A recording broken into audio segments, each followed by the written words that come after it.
Assalamualaikum warahmatullahi wabarakatuh. Waalaikumsalam warahmatullahi wabarakatuh. Terima kasih kepada Bapak Ibu yang telah meluangkan waktunya untuk menghadiri undangan saya, yaitu melakukan diseminasi. Selama ini Bapak dan Ibu sudah lelah dengan pekerjaan, kemudian saya meminta waktunya untuk berkumpul di ruangan ini, yaitu ruangan SD Negeri 4 Telator. Perkenalan dulu, saya adalah Sabar Waluyo yang akan menayangkan aksi nyata. Kemudian saya adalah CGP Angkatan 11 Kabupaten Purbalingga, Jawa Tengah.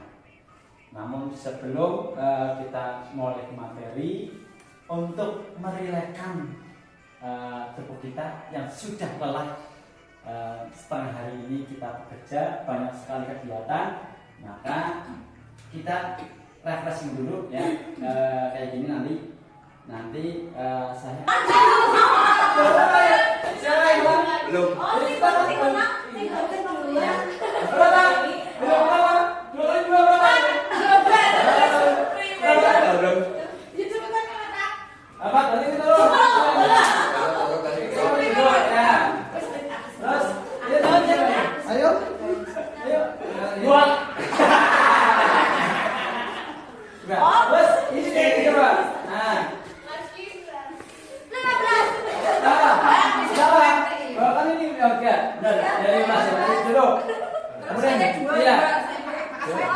Denny sudah belum? Sudah. Tadi kalah.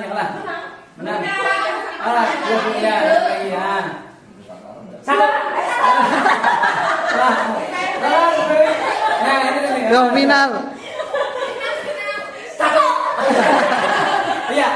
Pemenangnya adalah Pak Asep. Ini sebetulnya sangat mudah pada sebuah setelah bagi kalau saya lihat dari Pak Asep itu, dia hanya melihat dari temannya saja, karena dia Pak Asep itu selalu mengajukan hanya satu. Jadi ini sebuah strategi bagaimana kita itu bisa menang itu. Ternyata Pak Asep saya lihat itu hanya menggunakan jadi satu, ya. Jadi dia hanya melihat punya teman saja. Ya, ini hanya sekedar untuk merefreshing otak kita yang selama ini sudah bekerja lelah. Ya. Kemudian kita ke materi. Saya ini mau menyampaikan tentang aksi nyata, yaitu yaitu tentang apa? Budaya positif. Iya, tentang budaya positif. Tentunya Bapak Ibu itu tidak asing dengan yang namanya budaya positif. Ya. Ini sering kali digembar-gemborkan dalam dunia pendidikan, ya, yaitu tentang budaya positif. Contohnya yaitu ada jabat tangan, ya. Jabat tangan. Sebenarnya itu dari sebuah kebiasaan terus-menerus dilakukan. Ini akan menjadi sebuah budaya. Kebiasaan yang dilakukan secara terus-menerus itu akan menjadi sebuah budaya. Ya.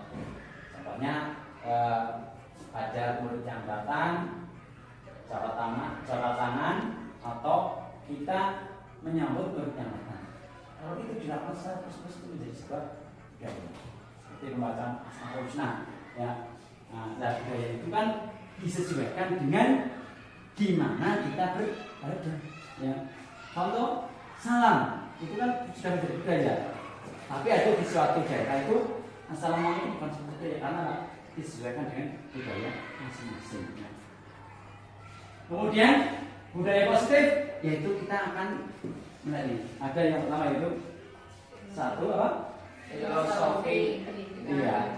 Filosofi pendidikan Ki Hajar Dewanto yang kita akan pelajari. Kemudian yang kedua apa? Eksplorasi. Ya, eksplorasi tentang konsep. Ya. Yang ketiga yaitu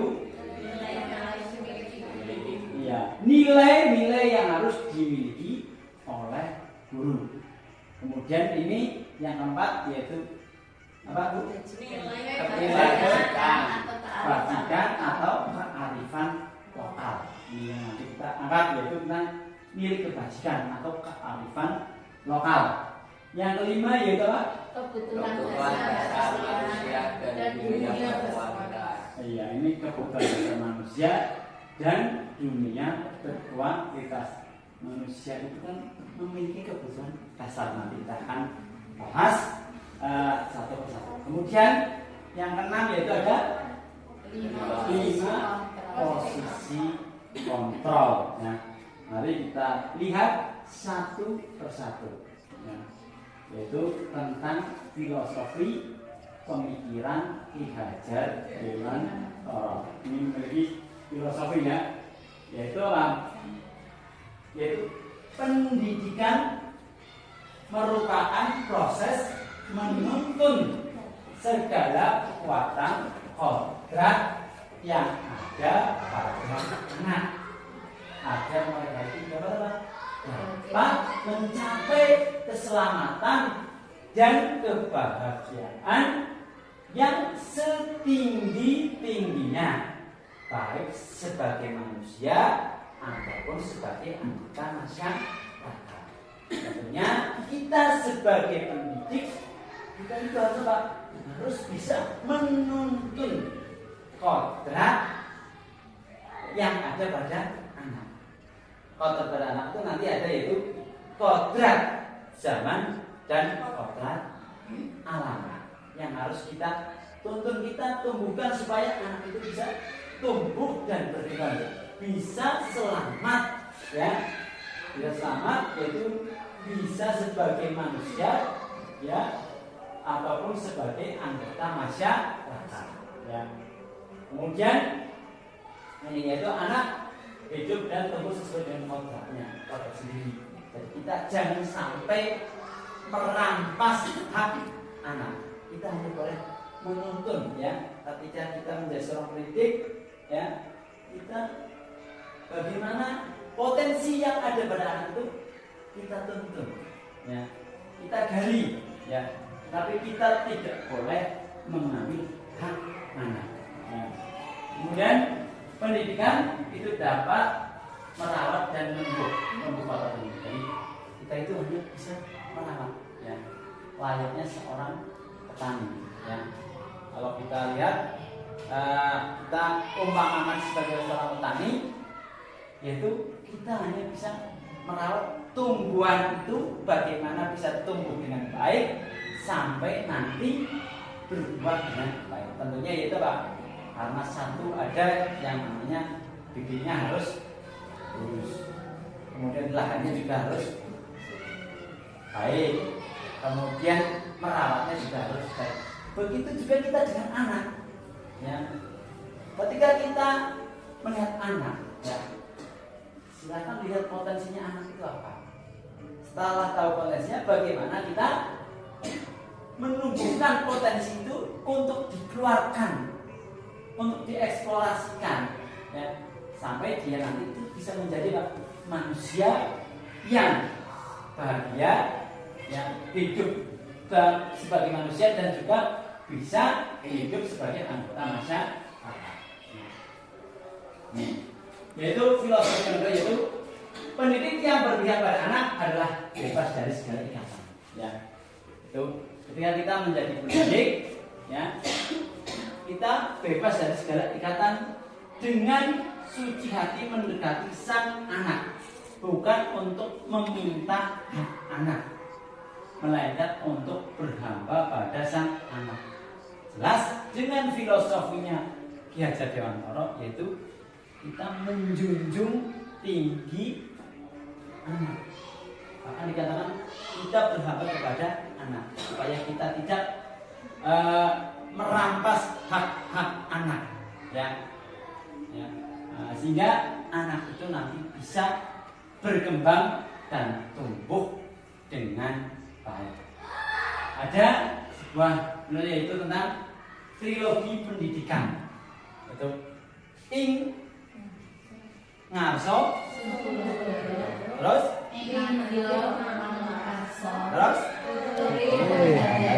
jadi ada 3. Ini yang disampaikan Ki Hajar Dewantara. Ada trilogi pendidikan itu ing ngarsa Suntulodo, ing madya manungsa tuturi handayani. Di depan seorang guru menjadi apa? Teladan atau contoh. Ya. Makanya kita dalam kehidupan sehari-hari itu kita selalu dipantau, dilihat. Tidak hanya di sekolah, tetapi ketika kita sudah terjun di masyarakat pun kita akan selalu dipantau, baik oleh anak didik, wali murid, masyarakat. Kita itu di masa itu sebagai contoh pasti. Oh, itu loh Bu Guru, itu loh Pak Guru. Jadi kita menjadi pendidik itu tidak hanya di sekolah, tapi di masyarakat pun kita selalu dipantau oleh baik masyarakat ataupun peserta didik. Tingkah kita itu menjadi contoh. Kemudian ing ngarsa Suntulodo, ya, ing madya bangun rasa. Berarti lah ing madya bangun rasa itu apa? Nah, ya terus di tengah memberikan dukungan atau motivasi. Ya. Kita menjadi guru itu kita juga harus memberi sebuah dukungan, memberikan sebuah motivasi kepada siapa? Kepada murid-murid kita. Ya, kita harus bisa memberikan dukungan. Contohnya ketika ada anak bermasalah atau anak kurang minat belajar itu kita harus bisa memotivasi mereka supaya mereka bisa termotivasi dan bisa mengikuti pembelajaran dengan baik. Kemudian tuturi handayani itu apa? Di belakang memberikan sebuah dorongan pada siapa? Yaitu kepada anak-anak. Kita harus memberikan sebuah dorongan, ya, supaya anak itu bisa tumbuh dan berkembang dengan baik. Kemudian yaitu pendidik itu adalah apa? Pamong itu adalah mendidik dan mengajar untuk menebalkan budi baik anak. Ya. Sebetulnya semua anak itu sudah apa? Sudah punya budi baik, itu sudah ada. Tinggal kita sebagai pendidik mau enggak kita untuk menebalkan budi baik anak. Ya. Kemudian filosofi Ki Hajar Dewantara yang selanjutnya yaitu bahwa pendidik itu diibaratkan sebagai petani. Jadi saya sudah menyinggung yaitu kata Ki Hajar Dewantara itu pendidik itu sebagai petani. Tentunya kita yang hidup di desa, ya, itu bapak dan ibu itu sudah bisa menganalisa bagaimana seorang petani itu supaya hasilnya baik. Nah, kalau kita sebagai pendidik, tentunya apa yang kita capai? Kalau kita sebagai pendidik, apa yang kita capai? Kalau petani jelas, yaitu hasilnya baik. Tapi kalau kita sebagai pendidik, itu apa hasilnya? Apa? Siswa berkualitas. Terus apa lagi?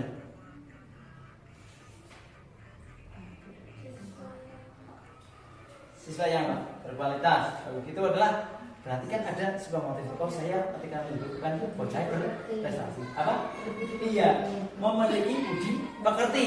Itu kan ada angan-angan dari panjenengan. Oh, saya nanti ketika mau meneruskan anak itu harus memiliki anak yang budi pekerti. Ya. Itu ibarat petani, kita itu sudah mempunyai, oh, saya ketika menjadi petani hasilnya bagus, keuntungannya gede. Ketika kita menjadi seorang pendidik, yaitu kita harus mendapat satu, yaitu muridnya berkualitas. Tentunya dengan cara apa? Bagaimana kita ngopeni terhadap murid kita, bagaimana kita mengopeni murid kita. Satu, karena murid itu ibarat sebuah tanaman. Bagaimana murid itu satu harus bisa tumbuh, berkembang dengan baik.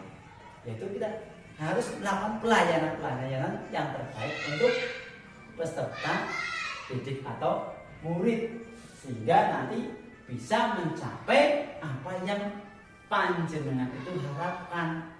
Mungkin ada yang beriman, bertakwa, berkarakter, berprestasi. Itu kan kita memiliki sebuah keinginan. Tinggal keinginan itu kita bisa tercapai, yaitu kita harus apa? Harus bagaimana kita muri-muri murid kita supaya nanti sesuai apa yang kita harapkan. Begitu juga seorang petani ya. Asal ya, petani kan ya, petani itu supaya hasilnya baik, satu harus apa? Cari bibitnya yang berkualitas, pupuknya yang bagus, perawatannya yang bagus, lahannya bagus. Kemudian nanti panennya akan apik. Begitu juga panjenengan sebagai pendidik, itu kepengen nanti lulusan SD Negeri 4 Laplor bagus. Itu bagaimana kita mupuk muri-muri murid atau anak didik itu supaya bisa tumbuh. Mereka sudah punya bakat, mereka sudah punya sebuah dasar, tinggal kita memotivasi mereka akan muncul atau tidak supaya nanti bisa menjadikan murid kita sesuai dengan keinginan kita, atau kalau kita lihat sesuai dengan yang namanya visi di sekolah. Nah, itu adalah filosofi Ki Hajar Dewantara yang ketiga. Nah, kemudian kita menuju pada yang namanya eksplorasi konsep. Ya, eksplorasi konsep atau sering kita sebut yaitu Trinity Brain. Ya, ini adalah tentang otak manusia. Ya, otak manusia itu sebenarnya ada 3 bagian. Ya, yaitu di sini ada 4 ya. Yaitu ada otak luhur manusia atau sering yaitu manusia bijak, yaitu kaum spesies manusia bijak. Kemudian yang kedua yaitu ada otak primata, yaitu kita menggunakan indera gerak kompleks, misalnya yaitu menggunakan alat di tangan kaki ini, yaitu otak pada primata. Kemudian yang ketiga yaitu otak reptil.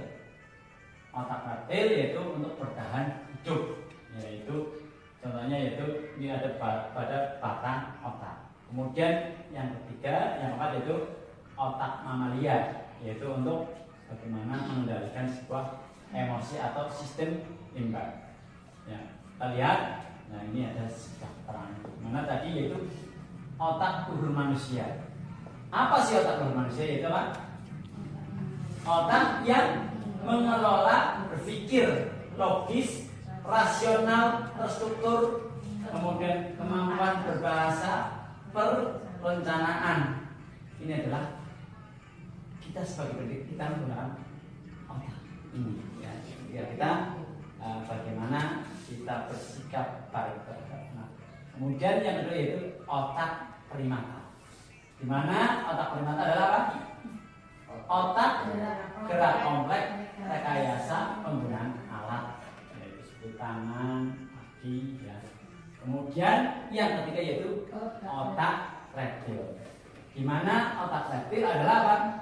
Otak yang mengatur cara bertahan hidup, seperti mengatur cara melawan, bertahan, diam, serta sistem otomatisasi sistem organ tubuh manusia dan bekerja secara tidak sadar. Ini pada otak reptil.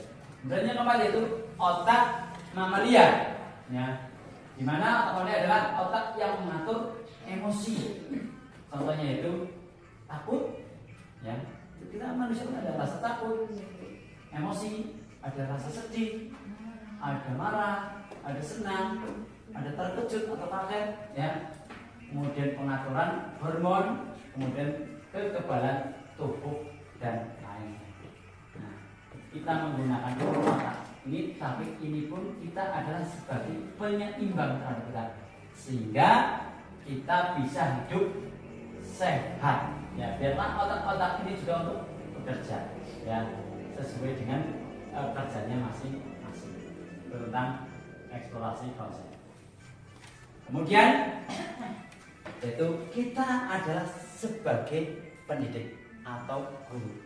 Tentu guru itu memiliki yaitu yang namanya apa? nilai yang harus dimiliki oleh guru. Yaitu yang pertama Pak, Nilai mandiri. ya, kita sebagai guru itu harus memiliki nilai mandiri. Mandiri itu apa contohnya? Mandiri. Coba kita sebagai guru, kita harus memiliki ini mandiri. Tidak tergantung. Iya, tidak bergantung kepada orang lain. Atau ketika kita mau mengajar, kita juga harus mandiri apa? Membuat yang namanya kalau di RPP sekarang apa? Modul belajar. Ya, kita harus mandiri membuat modul belajar. Bagaimana merancang pendidikan yang bagus, yang diminati oleh anak. Ya, itu kita harus mandiri. Setelah mandiri, kita juga sebagai pendidik harus memiliki nilai apa ini? Reflektif. Reflektif gimana? Merenungkan apa yang sudah dilakukan. Iya, menemukan apa yang sudah kita temukan. Kita harus reflektif. Contoh, Bapak Ibu setelah mengajar, ulang, selesai, direfleksi tidak? Iya, direfleksi. Terus, bagaimana pembelajaran kita? Apakah bisa diterima oleh murid atau tidak? Setelah itu, kalau tidak diterima, oh berarti saya harus membuat strategi atau yang berbeda. Ketika sudah diterima, oh berarti ini bisa diteruskan. Ya, kita harus yaitu efektif, ya, terhadap suatu kegiatan dalam pendidikan. Yang ketiga yaitu apa? Inovatif. Sebagai pendidik kita harus apa? Inovatif. Inovatifnya gimana Bu? Iya, yaitu satu bisa menciptakan hal yang baru. Terus apa lagi? Perubahan bisa, ya. Intinya kita harus bisa berinovasi, tidak monoton, orang ajik, ya.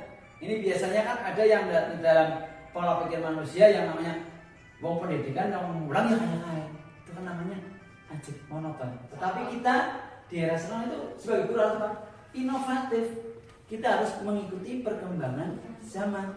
Apalagi tadi kalau kita lihat, kita harus anak itu ada secara mengikuti perkembangan zaman dan secara apa tadi? Anak. Nah, kita kan harus mengikuti perkembangan itu, namanya inovatif. Ulang, kalau dulu saya ketika SD itu menggunakan kapur ya untuk menulis. Macam zaman kemudian menggunakan spidol, kemudian ada OHP. Sekarang kita sudah menggunakan LCD. Bahkan Bapak dan Ibu sekarang pembelajaran sudah menggunakan yang namanya berbagai macam inovasi. Bisa menggunakan YouTube, menayangkan YouTube, ataupun kita belajar di Google Form dan lain sebagainya. Jadi itu harus inovatif. Orang ajik mau kayak gue dong. Kalau ajik nanti tidak mengikuti perkembangan zaman. Setelah inovatif, maka nilai guru yang selanjutnya itu apa? Guru itu bisa berkolaborasi. Apa sih kolaboratif? Bekerja sama. Contoh, ya ketika kita di dalam dunia pendidikan membuat modul ajar, biasanya sendirian kan membuat ya. Ya enggak, kita buat sendirian dong. Ya, tapi kita bisa berkolaborasi dengan siapa? Teman sejawat. Bagaimana cara membuat modul ajar. Kemudian tidak kolaboratif, tidak hanya dengan teman dok, kita bisa berkolaboratif dengan atasan kita, seperti kepala sekolah, kemudian pengawas, dan juga bisa kepada siapa? Wali siswa. Terus bisa juga kepada tokoh masyarakat, ya. Apalagi kita belajar di P5, ya. Ketika kita tidak mumpuni, kita bisa mengambil dari pihak luar, dari masyarakat yang ada untuk menjadikan sebagai narasumber. Ini namanya kita harus berkolaborasi. kooperatif. Jadi ada sebuah kerja sama. Ya. Kemudian yang kelima, beliau mana? Satu kelima, yaitu apa? Nah, ini sangat penting. Ketika kita menjadi guru, menjadi pendidik itu harus berpihak kepada murid, ya, murid yang kita junjung, murid yang kita utamakan. Kita memang terjun di dunia pendidikan, yaitu kita mau mencetak atau menumbuhkan siswa, menumbuhkan murid. Jadi kita menjadi guru itu harus berpihak pada anak atau kepada murid. Jangan malah murid yang selalu disalahkan. Jadi bagaimana murid itu harus kita junjung, bagaimana kita motivasi supaya kemampuan yang ada pada murid itu bisa dikeluarkan atau dieksplor. Nah, dari nilai-nilai ini ada mandiri, kemudian reflektif, inovatif, kolaboratif, berpihak pada murid, nanti akan memunculkan yang namanya yaitu budaya positif. Di mana budaya positif adalah apa?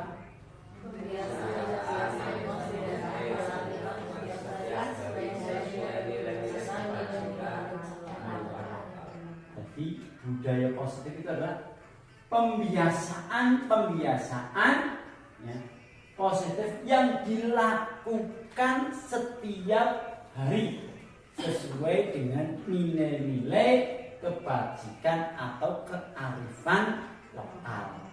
Ya, ini kan berbeda, Bu. Contoh itu kita ketika ketemu dengan murid dengan guru itu cium tangan.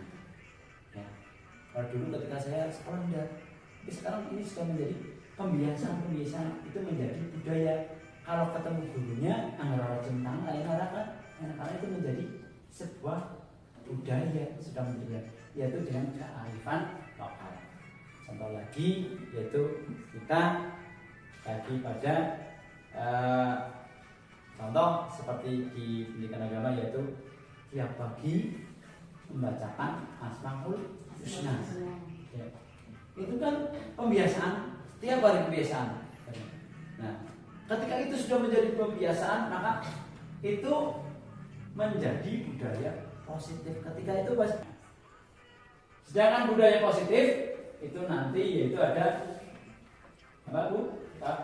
Disiplin positif dan nilai kebajikan universal.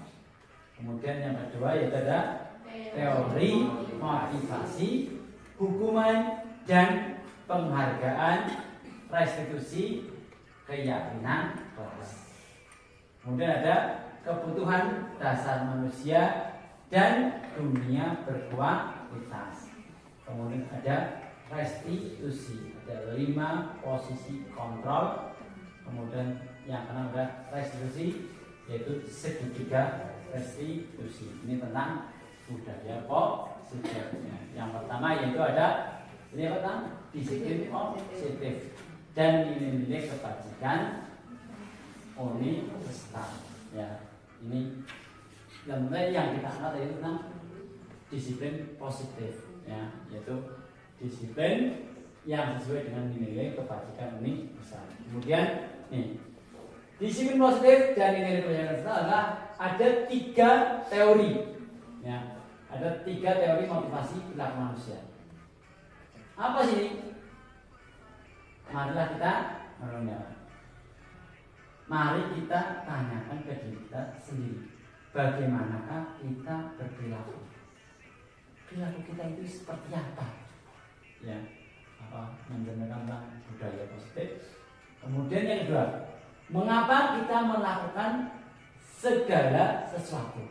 Kenapa kita melakukan segala sesuatu? Dan apakah kita melakukan sesuatu karena adanya dorongan dari lingkungan atau ada dorongan yang lain? Jadi ketika kita melakukan sesuatu itu, apakah itu muncul dari diri kita ataukah ada dorongan dari luar, ya? apakah dorongan dari orang lain. Ya, benar. Terkadang kita melakukan sesuatu karena kita itu menghindari ada rasa sakit atau tidak nyaman.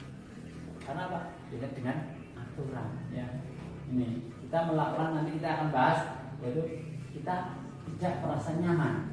Ya, atau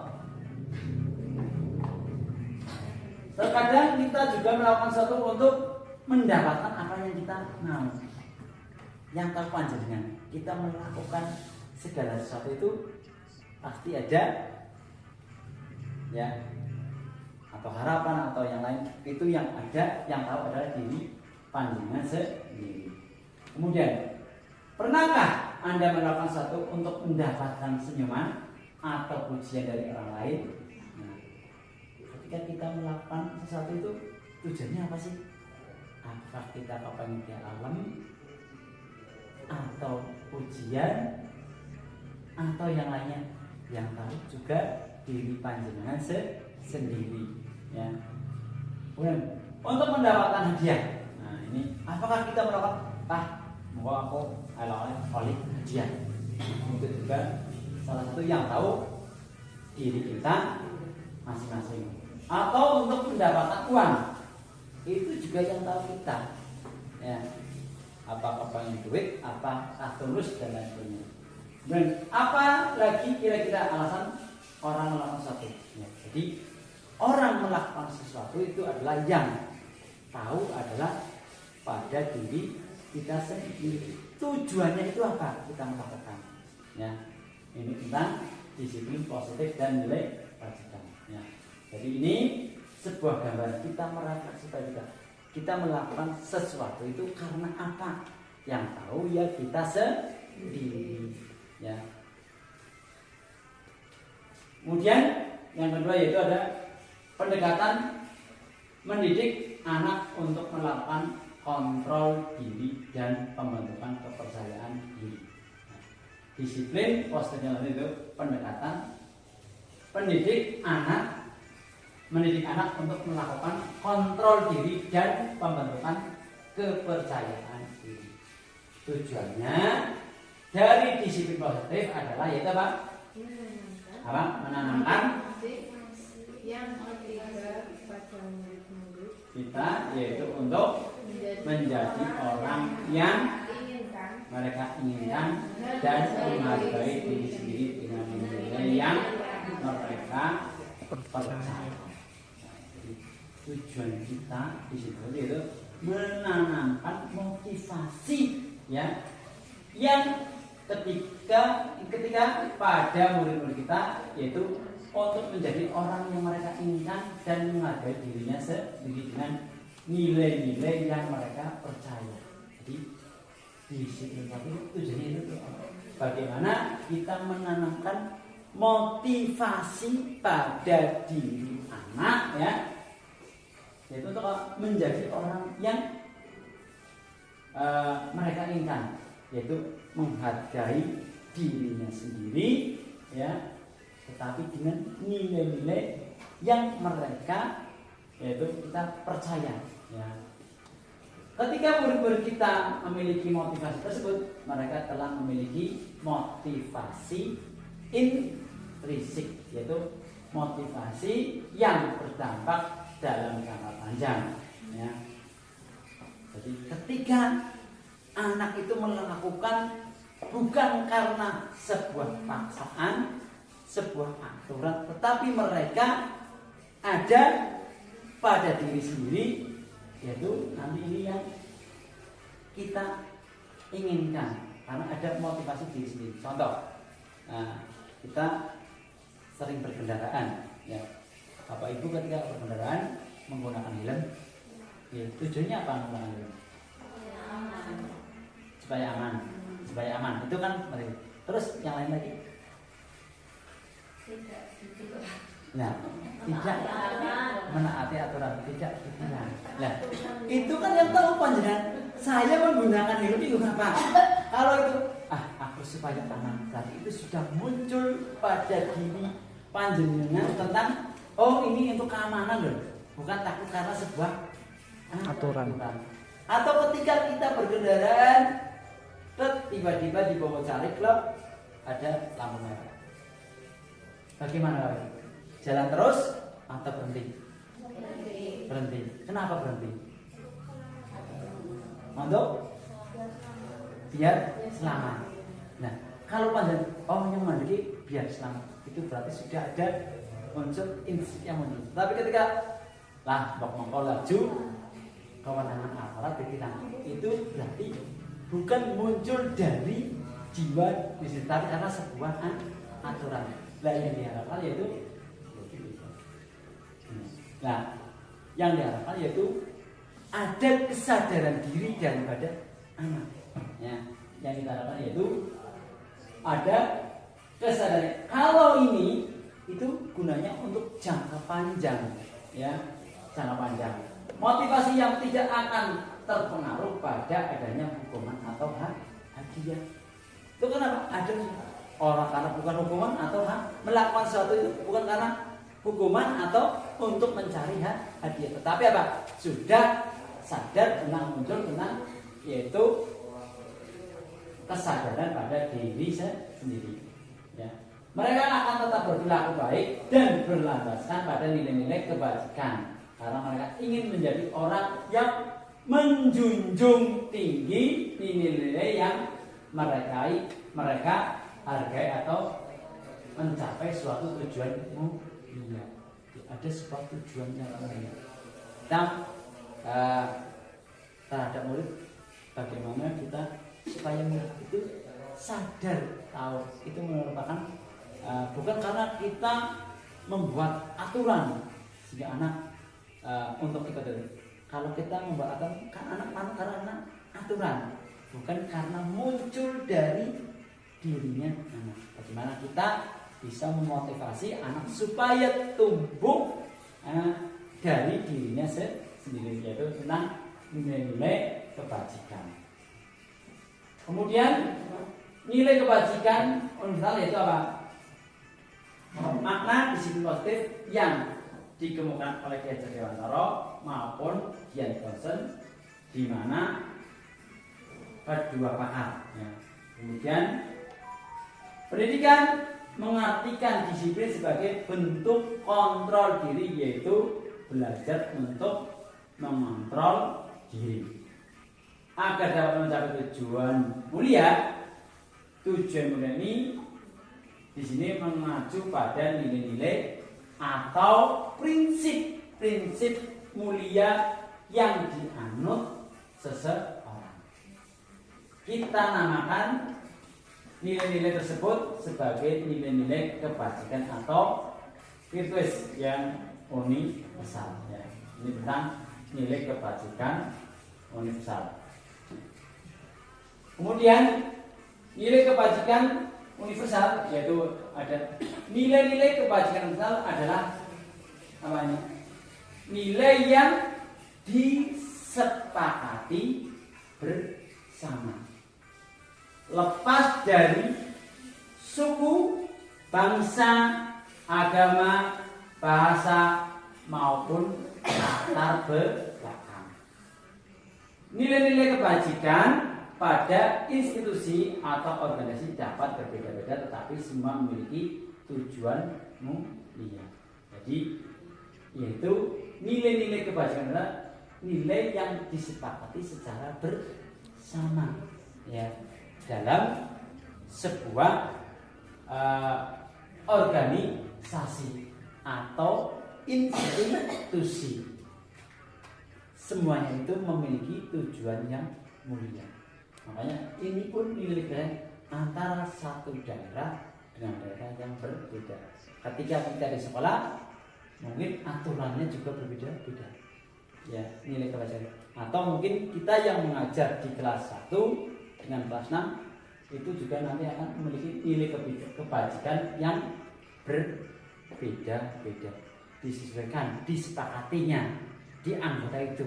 Ya, yaitu kalau di kelas ada guru, ada siswa. Biarlah siswa yang menentukan apa yang akan ditentukan. Ya, itu tentang nilai kebajikan universal. Tetapi walaupun beda ini memiliki tujuan yang mulia. Apa saja nilai kebajikan itu? Ya, ini adalah contoh nilai kebajikan, yaitu ada nilai keadilan, terus ya, terus rasa syukur, tulus hati, berprinsip, integritas, kasih sayang, rajin, berkomitmen, percaya diri, kesabaran, keamanan, dan lain-lain. ya, ini tentang nilai kebajikan, yaitu tentang masalah sebuah keadilan. Tujuannya untuk adil, itu semuanya diperlakukan sama. Tujuannya apa? Untuk sebuah keselamatan, ya, sepakat secara bersama. Ada rasa tanggung jawab. Ketika kita sudah menentukan sebuah kesepakatan, yaitu kita harus bertanggung jawab, kita laksanakan secara bersama-sama. Kemudian juga harus jujur, ya, ketika kita sudah membuat sebuah kesalahan, kita harus jujur. Ada rasa syukur, senang karena itu dibuat secara bersama-sama. Kemudian tulus hati, berprinsip, integritas, kasih sayang, rajin, berkomitmen, percaya diri, kesabaran, keamanan, dan lain-lain. Ini adalah tentang nilai-nilai kebajikan. Kemudian budaya positif. Ini budaya positif, yaitu ada teori motivasi, kemudian ada hukuman, penghargaan, kemudian restitusi. Ya. Ini ada teori motivasi, ada hukuman, dan penghargaan. Nah, ini ada teori motivasi. Nah, teori motivasi satu, untuk menghindari ketidaknyamanan atau hukuman. Ya. Ini ketika orang melakukan budaya itu ada yang namanya untuk menghindari ketidaknyamanan atau hukuman. Ya, orang itu jadi mau ada tidak nyaman atau mungkin melanggar hukuman. Kemudian yang kedua, itu apa? Untuk mendapatkan Imbalan, imbalan atau penghargaan dari orang lain. Untuk mendapatkan imbalan atau penghargaan dari orang lain. Jadi kan tadi sudah sampaikan, itu bisa jadi kita melakukan itu karena kepentingan apa? Ada sebuah imbalan, ada sebuah penghargaan, ya, dari orang lain. Kemudian yang ketiga, yaitu untuk apa? Menjadi orang yang mereka inginkan dan menghargai diri sendiri dengan nilai yang mereka percaya. Ya. Ini tentang budaya positif. Jadi teori ini yaitu ada karena itu apa? Ada ketidaknyamanan atau dihukum. Kemudian ada yang karena kepengen diimbalan atau penghargaan dari orang lain. Nah, kalau yang tiga itu yang itu untuk menjadi orang yang mereka inginkan dan menghargai dirinya sendiri dengan nilai-nilai yang mereka percaya. Nah, budaya positif yaitu ada hukuman dan penghargaan. Nah, yaitu ada hukuman dan penghargaan. Dalam menjalankan peraturan ataupun keyakinan kelas di sekolah atau kelas, ya, bila mana ada suatu pelanggaran tentunya sesuatu harus terjadi. Nah, ini kita melanggar itu bisa karena ada hukuman dan juga penghargaan. Kemudian tindak terhadap tindakan terhadap sesuatu. Pelanggaran pada umumnya berbentuk hukuman atau konsekuensi. Ya, kemudian Penghargaan adalah sesuatu yang diberikan seseorang atas dasar keberhasilan. Ya. Ini biasanya kita sering ya memberikan ini penghargaan terhadap anak-anak karena apa? Merasa itu berhasil. Kalau kita memberikan hukuman itu biasanya karena dianggap bersalah dan lain sebagainya, melanggar sebuah aturan. Ya. Itu kalau pelanggaran itu nanti bisa berbentuk hukuman atau bisa berbentuk konsekuensi. Ya. Budaya positif yaitu nanti ada yang namanya restitusi. Restitusi yaitu proses menciptakan kondisi bagi murid untuk memperbaiki kesalahan mereka. Ya. Jadi ketika kita mendapati murid yang melakukan di luar kesepakatan, maka kita akan mengadakan sebuah restitusi. Ya. Sehingga mereka bisa kembali pada kelompok mereka dengan karakter yang lebih kuat. Ketika kita ada murid yang melanggar kesepakatan kelas, bukan kita langsung mengatakan salah, tapi bagaimana nanti kita akan merestitusinya, ya. Ya. Sehingga nanti anak itu tidak cara bahasa itu orang minder, ya. Apalagi biasanya ketika menyalahkan murid di depan temannya atau di depan lain, itu nanti akan menimbulkan anak itu minder, mungkin ada rasa juga malu, bahkan mungkin marah dan tersifat. Ya, saya sudah dipermalukan oleh itu ada pada diri anak. Ya, tapi jika tidak itu, yaitu kita nanti ketika melihat anak yang melanggar kesepakatan, yaitu kita akan merestitusinya. Ya. Restitusi juga merupakan proses kolaboratif yang mengajarkan murid untuk mencari solusi untuk masalah mereka dan membantu murid berpikir tentang orang seperti apa yang mereka inginkan dan bagaimana mereka harus memperlakukan orang lain. Ya. Jadi ketika anak itu yaitu kita harus apa? Untuk mencarikan solusi, ya, solusi untuk masalah mereka dan membantu murid untuk berpikir tentang orang seperti apa yang mereka inginkan, ya, dan bagaimana mereka harus memperlakukan orang lain, ya. Kemudian budaya positif yaitu tentang keyakinan kelas. Ya, keyakinan kelas. Ya. Sebelum kita ke keyakinan kelas, maka akan sedikit saya merefleksi panjenengan. Coba panjenengan duduknya 1, 2, satunya ini kita sendirian ya, dengan asal bawah. Ya. Kemudian orang yang sebelah kiri, bagaimana bisa membuka genggaman itu mencari jalan yang baik untuk bisa memecahkan sebuah masalah. Ada yang mungkin dengan memberikan jalan, ada mungkin yang dibuka sangat mudah, ada yang mungkin harus diklik, ada yang genggamannya kuat. Itu bagaimana caranya panjenengan membuka sebuah genggaman tanah. Mari kita lihat kembali lagi. Di sini yaitu ada budaya positif yaitu tentang keyakinan kelas. Ya. Keyakinan kelas yaitu suatu yang berangkat dari nilai-nilai kebajikan yang diyakini oleh kelas dan menjadi kesepakatan kelas. Nah, ini panjenengan tentunya menjadi guru kelas itu tentu sudah membuat yang namanya keyakinan kelas, yaitu sesuatu yang berangkat dari nilai-nilai kebajikan. Ya.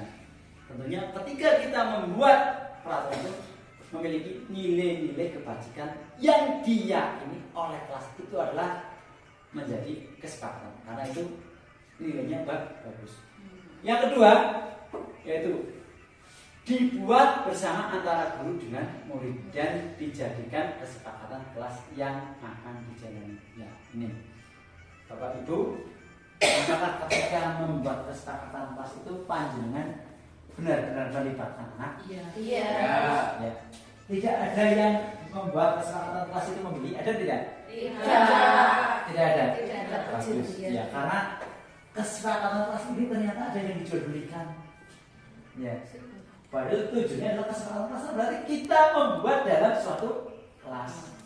Tapi sekarang banyak yang dijual belikan. Nah, itu kan hanya itu. Harusnya yang benar yaitu kayak panjenengan itu dibuat dengan sama murid guru dengan murid. Itu yang nanti menjadi sebuah nilai kebajikan yang diyakini kebenarannya di dalam suatu kelas. Kemudian yang ketiga, mengacu pada peraturan sebelumnya, namun diambil atau dicari sari nilai kebajikannya. Bisa mengambilnya, tapi kita harus bisa mengambil nilai kebajikannya atau inti sarinya. Ya. Yang ketiga yaitu menjadi motivasi intrinsik ya, pada anak. Karena apa? Berangkat dari pemikiran mereka yang dijadikan keyakinan. Nah, ini kan berarti muncul dari apa? Dari dirinya anak. Ya. Nah, kesalahan itu apa? Karena dibuat oleh kita, itu berarti kan muncul dari diri anak. Ya. Bukan kesepakatan kelas, tapi yang beli. Itu kan yang buat tas siapa? Mungkin tidak cocok dalam suatu kelas. Tapi kalau ini membuat sendiri, ada motivasi intrinsik yang ada pada diri anak. Ini ketika kita membuat keyakinan kelas. Nah, kemudian budaya positifnya itu yang saya tentang kebutuhan dasar manusia dan dunia itu berkualitas. Yang tengah itu apa? Bertahan hidup. Itu bertahan hidup. Bersifat fisiologis untuk bertahan hidup. Misalnya itu kesehatan, rumah, makan, kebutuhan biologis. Ini kan kebutuhan kita. Ya. Bagaimana kita harus bisa hidup sehat. Kita berusaha memiliki rumah, ya, dan makan. Tentunya kan supaya kita bisa hidup, yaitu kita harus makan. Kemudian juga ada yang namanya kebutuhan biologis. Ya, ini adalah kebutuhan dasar manusia. Kemudian kebutuhan dasar manusia yang kedua yaitu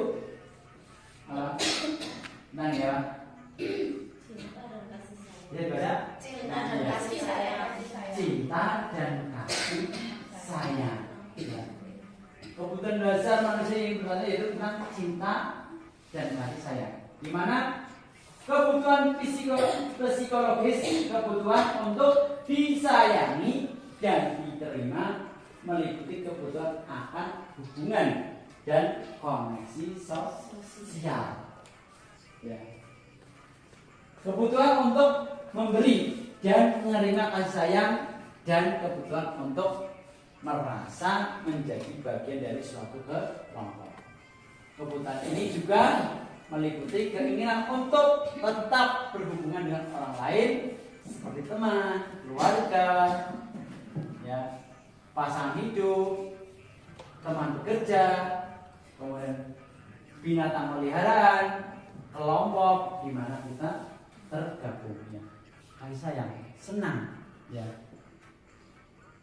dengan teman, ya, kita merasa diakui oleh teman, ya, dengan pasangan hidupnya kita harus saling menyayangi. Kemudian juga ada yang dengan binatang itu merasa senang dengan peliharaannya, merasa ketika kita memiliki peliharaan bisa merasa senang, ya. Kemudian kelompok masyarakat, ya, kita diakui dalam kelompok masyarakat itu merupakan kebutuhan, ya. Nah, ini tentang kebutuhan dasar manusia yang kedua. Kemudian kebutuhan dasar manusia yang selanjutnya yaitu apa? Apa coba?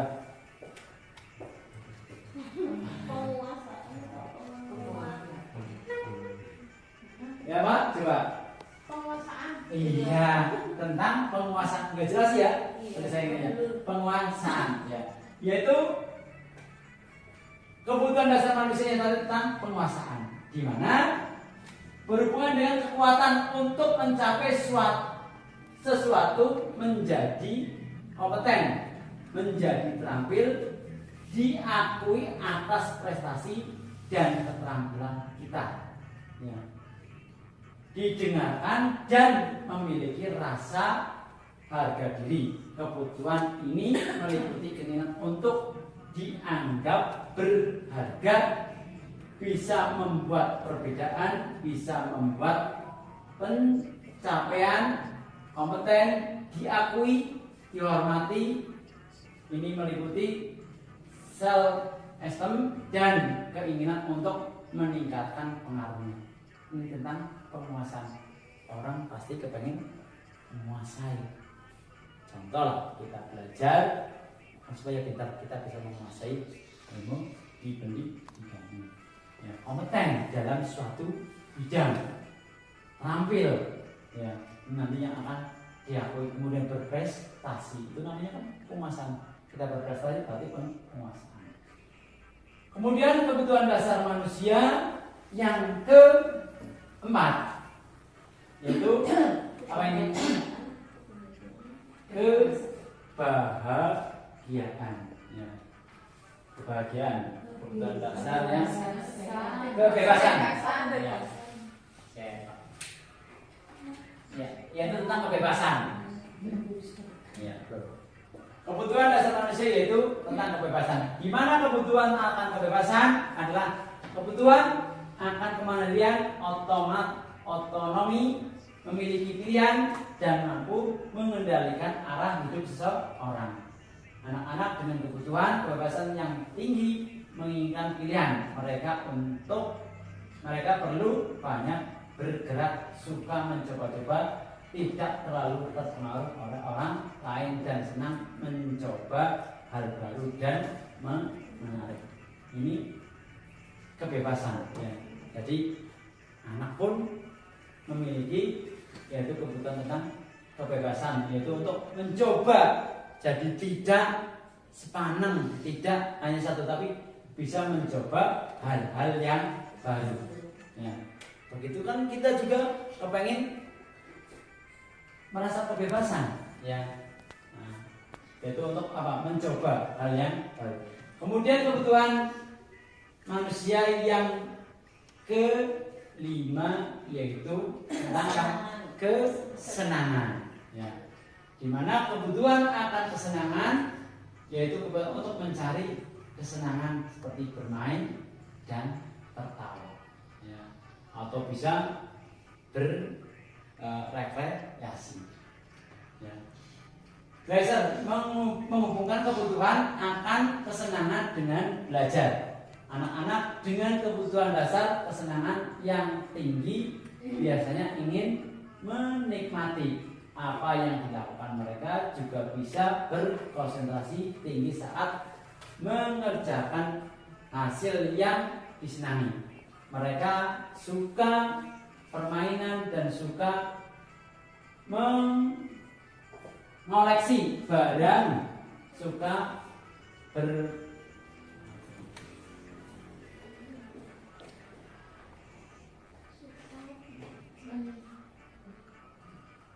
yaitu suka yang mengoleksi, merujuk dan juga mengemas. Bahkan saat mereka bertingkah laku buruk, mereka masih terlihat lucu, ya. Jadi tentang kesenangan. Contoh ketika kita merasa bosan, kepengen senang apa? Ya, rekreasi.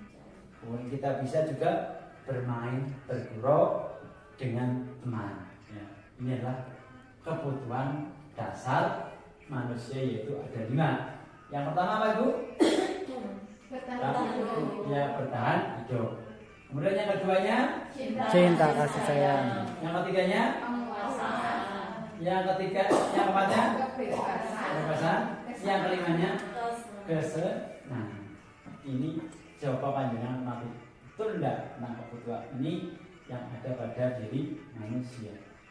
Kemudian budaya positif yang saja yaitu kebutuhan dasar manusia dan dunia itu akan berkualitas. Dunia berkualitas, Anda adalah tempat khusus dan pikiran Anda tempat Anda menyimpan gambaran representasi dari semua yang Anda inginkan. Bisa berisi orang-orang, hal-hal, dan apa saja yang terbaik dalam hidup Anda dan membuat Anda merasa bahagia dan terpenuhi kebutuhan dasar Anda. Ya. Ini ketika kita semua kebutuhan itu sudah terpenuhi. Ya. Dr. William Gosling menyebut seperti semacam album foto, sehingga isinya tidak akan terlalu banyak, hanya akan terdiri dari beberapa hal saja yang sangat signifikan dan benar-benar terbaik dalam hidup Anda, yang membuat hidup Anda menjadi lebih bermakna. Kebutuhan dasar bersifat lebih umum dan universal, sedangkan dunia berkualitas lebih unik dan personal. Itu sifatnya. Jadi kebutuhan dasar itu bersifat umum atau universal. Tetapi hidup berkualitas itu lebih untuk dengan unik dan personal. Nah, ini kemudian budaya positif yang tentang restitusi. Ada 5 posisi kontrol.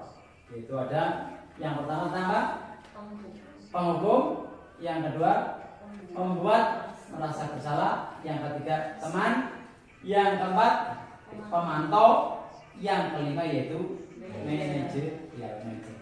Gimana penghukum? Ya. Nada suara tinggi, bahasa tubuh, contohnya itu matanya melotot dan jari menunjuk untuk menghakimi. Itu posisi yang pertama yaitu penghukum.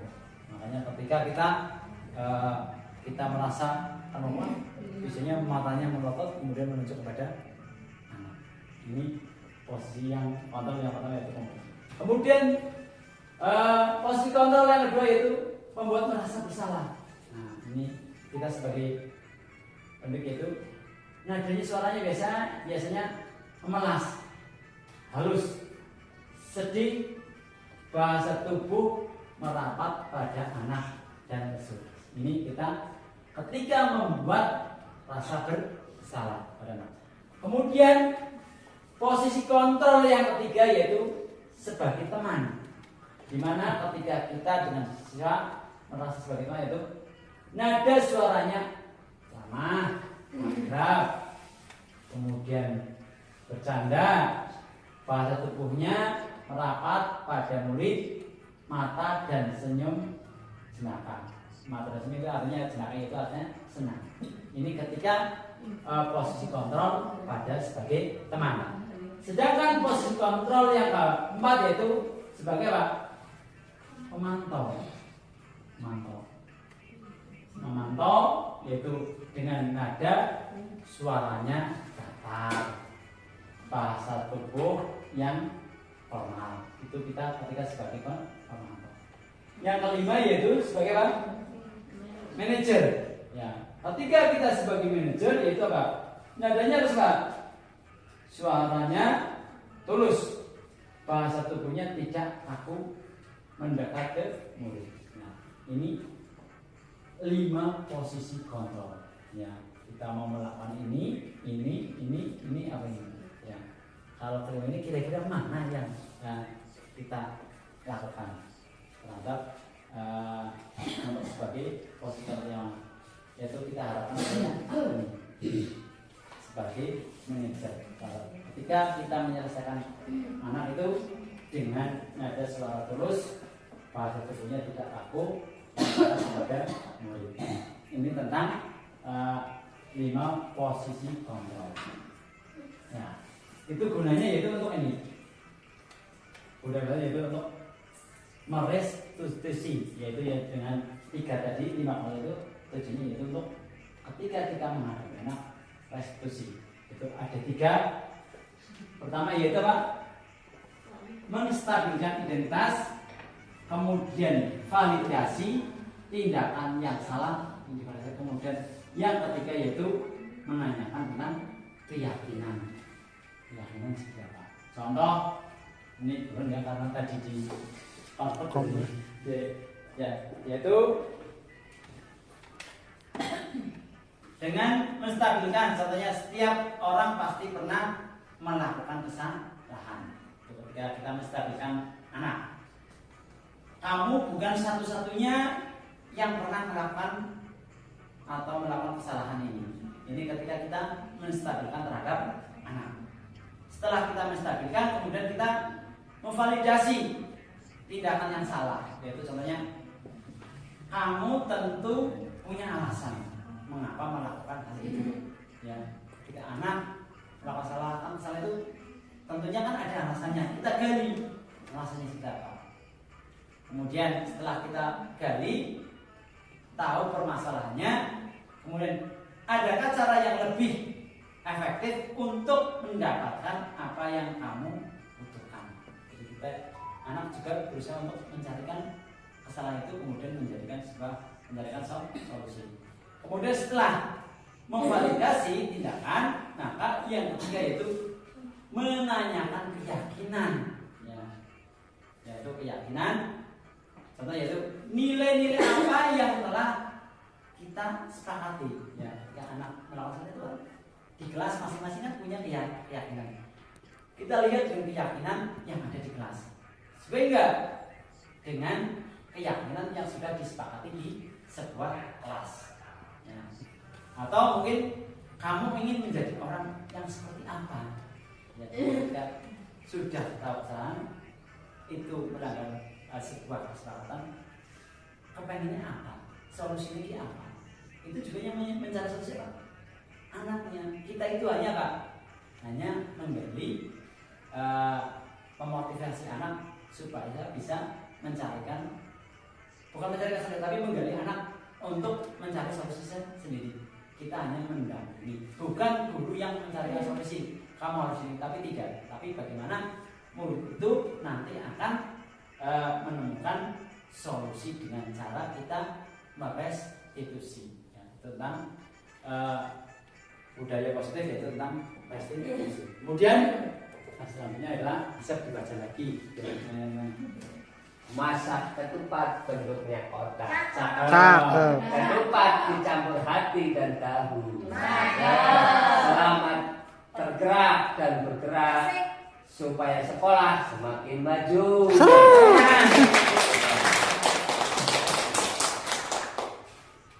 Nah, terima kasih. Tapi sebelum saya akhiri, ya, mungkin selama saya menyampaikan materi bisa dipahami Bapak Ibu? Alhamdulillah bisa. Alhamdulillah, ya. Setelah itu saya ucapkan terima kasih Guru Bergerak Indonesia Maju, panjenengan Kalau Bergerak Indonesia Maju, ya. Mungkin hanya itu yang bisa saya sampaikan.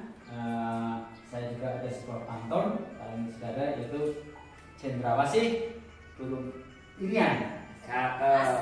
Terima kasih. Cukup Sekian. Jadi apabila saya telah menyampaikan banyak kesalahan dan kekeliruan, saya mohon maaf yang sebesar-besarnya. Akhir kalam, wabillahi taufiq. Assalamualaikum warahmatullahi wabarakatuh. Waalaikumsalam warahmatullahi wabarakatuh. Terima kasih Bapak Ibu. Selamat jalan, semoga pulang dengan selamat sampai rumah, bertemu dengan keluarga bahagia, Anda semua bahagia. Amin, amin. paparan dari Pak Sabar tentang budaya positif itu saya juga menjadi terinspirasi untuk menerapkan apa-apa yang sudah disampaikan Pak Sabar di satuan pendidikan. Mantap.